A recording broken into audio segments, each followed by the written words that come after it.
Hi friends మనం ఈ వీడియోలో బ్యూటిఫుల్ టాపిక్ గురించి నేర్చుకున్నాం. కన్ఫ్యూజ్ అయ్యేది కూడా court judgements and Mulki rules, చాలా ఇంపార్టెంట్ టాపిక్స్.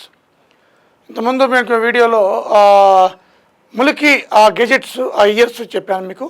ఇప్పుడు ఈ వీడియోలో court judgements and Mulki rules చాలా ఇంపార్టెంట్. దీంట్లో 1969 January 3rd యాక్చువల్గా ఈ judgement leads to Telangana movement. 1969లో తెలంగాణ మూమెంట్స్కి ఈ జడ్జిమెంట్ స్పార్క్ లాగా మనకి పనిచేసింది అనమాట.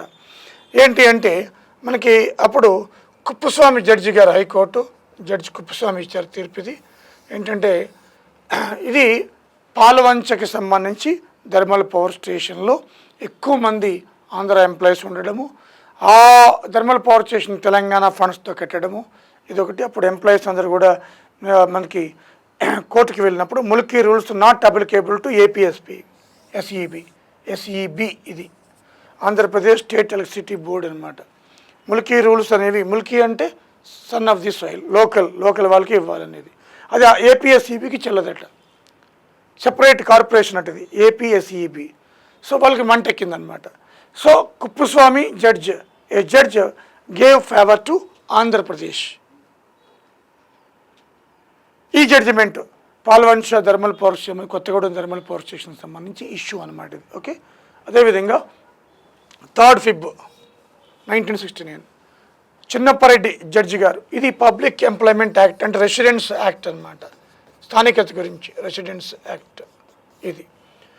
ఇక్కడ కూడా ముల్కీ రూల్స్ మనకి చెల్లవని చెప్పి తీర్పు ఇవ్వడం జరిగింది. ఇక్కడ కూడా తెలంగాణకి జడ్జిమెంట్ కూడా ఈ హైకోర్టులో కూడా అన్యాయమే జరిగిందనమాట.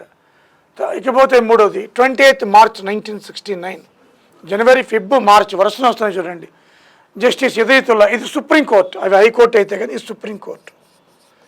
ఈ సుప్రీంకోర్టు ఏం చేసింది, Mulki rules unconstitutional, stuck down GO 36. ఇక్కడ పంపించేయాలని చెప్పి మన జీవో 36 రిలీజ్ చేశారు. ఆంధ్ర వాళ్ళని ఎక్సెస్ ఉంటే ఇక్కడ పంపించేసి అక్కడ సూపర్ న్యూమరీ పోస్టులు క్రియేట్ చేయాలని చెప్పి. మీకు షార్ట్కట్లో చెప్తున్నాం కాబట్టి మీకు ఆ జడ్జి పేరు చెప్పాను, ఆ యాక్ట్ చెప్పాను, ముల్కీ రూల్స్ చెల్లవని కూడా చెప్పాను. సో అదేవిధంగా ఇక్కడ అవి మళ్ళీ సుప్రీంకోర్టుకి వెళ్ళినప్పుడు సుప్రీంకోర్టు కూడా same repeat Mulki rules unconstitutional, stuck down GO 36. GO all party మీటింగ్లో భాగంగా మనకి January 18th మీటింగ్లో చేసిన వరకు January 21 రిలీజ్ చేశారు జీవో 36, దాన్ని స్టక్ డౌన్. అది కూడా అన్కాన్స్టిట్యూషన్. 3 కూడా నెగిటివ్ వచ్చాయి తెలంగాణ వాళ్ళకి. ఒకటి 9th December, ఇది లక్ష్మణ్ రావు కేసు అనమాట. లక్ష్మణ్ రావు అనే ఎంప్లాయీ మనకి బెంచ్కి వెళ్ళినప్పుడు హైకోర్టు ఫుల్ బెంచ్ ఏం చేసింది, దాంట్లో జస్టిస్ కొమరయ్య, గోపాలరావు ఏకబోతే, సాంబశివరావు, వీళ్ళ ముగ్గురు కూడా ముల్కీ రూల్స్ ఆర్ ఇక్కడ మాత్రం ఊరట లభించింది. ఇది ఒక్కటే లక్ష్మణ్ రావు అని చెప్పి ఒక ఎంప్లాయీ, లక్ష్మణ్ రావు ఎంప్లాయీ వెళ్ళినప్పుడు. సో ఇది ఒక్కటి కేసు. ఫస్ట్ చెప్పినవన్నీ కూడా మీకు ఏం కేసులు అవి ఇక్కడ చూడండి ఒకసారి.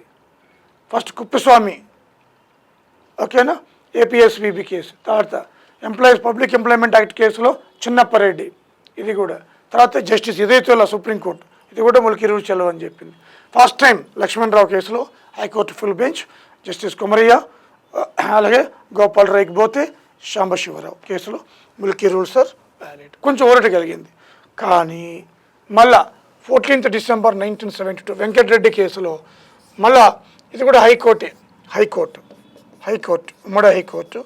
సో ఓపిల్ రెడ్డి, కొండయ్య, మాధవరెడ్డి, శ్రీరాములు, ఏడీవి రెడ్డి, మొత్తం 5 మంది ఫుల్ బెంచ్ అనమాట. సో నాట్ వ్యాలిడ్, మళ్ళీ ముల్కీ రూల్స్ చెల్లవని చెప్పేసింది. ఓకే, సో అదేవిధంగా మనకి సుప్రీంకోర్టు 1972 3rd October, ఇది ఫైనల్ అనమాట. చీఫ్ జస్టిస్ సిక్రీ, అలాగే AN Ray, YD Dua, DC Palekar, MH Beg. So వీళ్ళు మనకి వ్యాలిడ్ అని చెప్పారు. ఎప్పుడైతే వ్యాలిడ్ అని చెప్పారో వెంటనే ఆంధ్ర వాళ్ళకి మంటెక్కింది. జై ఆంధ్ర మూమెంట్ స్టార్ట్ అయింది.